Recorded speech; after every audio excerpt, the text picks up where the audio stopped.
Hello. The epidemic of violence against women in this country is the issue of importance in the community development sector that I will be discussing today. I'll be discussing it through the lens of theorist Ela Batt.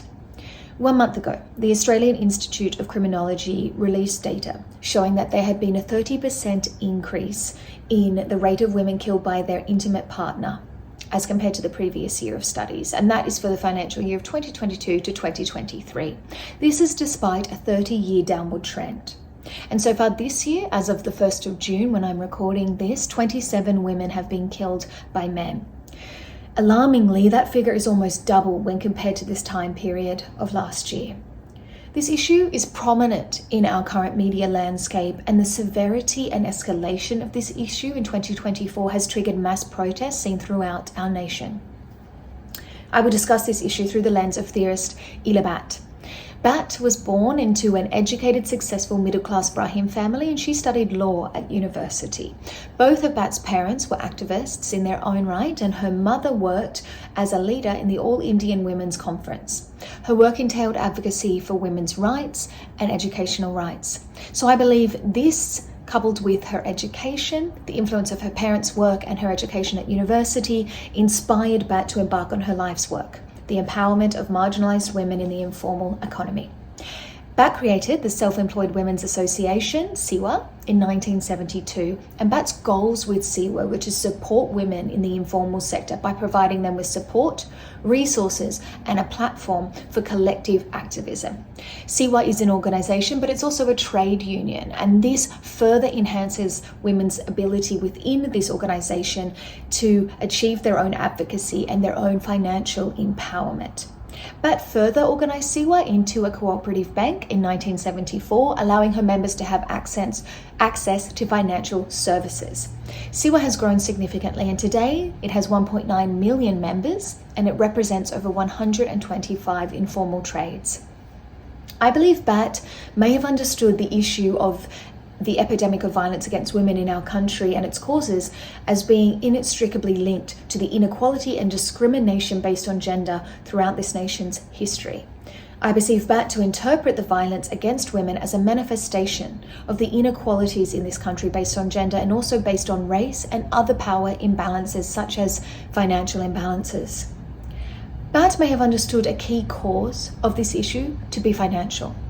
With the majority of violence against women being perpetrated by men intimately known to the victim, predominantly a current or former partner, and commonly taking place in a domestic setting, certain financial imbalances may force the victim to be in a position of financial dependence on the perpetrator, and/or financial imbalances may significantly limit the victim's ability to fund and escape from their abuser. According to the Workplace Gender Equality Agency, currently, the median pay for women in this country is 19% less than the median pay for men. So this, in conjunction with the current cost of living crisis and the current housing crisis, exacerbates the financial stress experienced by women in our society, and predominantly marginalized women within our society. Batt may have understood another cause of this issue to be the inadequate support services to facilitate a woman's transition to empowerment and agency. Historically, both major parties in our country have persistently and severely underfunded the family violence and domestic violence sector. This has resulted in social support services, this sector lacking staff, infrastructure, and the means to even begin to meet the demands of this issue. Possible solutions in line with Ela Batt's perspective include a shift in economic valuing of people's skills and female-dominated professions such as teaching, nursing, and administration positions, all of which are grossly underpaid and undervalued. Batt advocated for an economy of nurturance, which aims to nurture both people and nature. It is a more gentle and equitable approach to the economy, allowing for the benefit of all members in society and not the exploitation of women within this structure.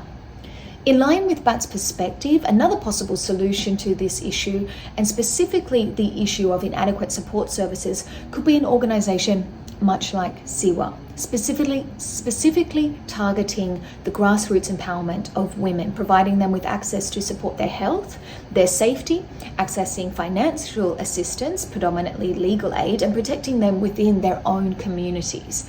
So the New South Wales government recently announced a plan to spend $230 million funding an integrated domestic violence support package.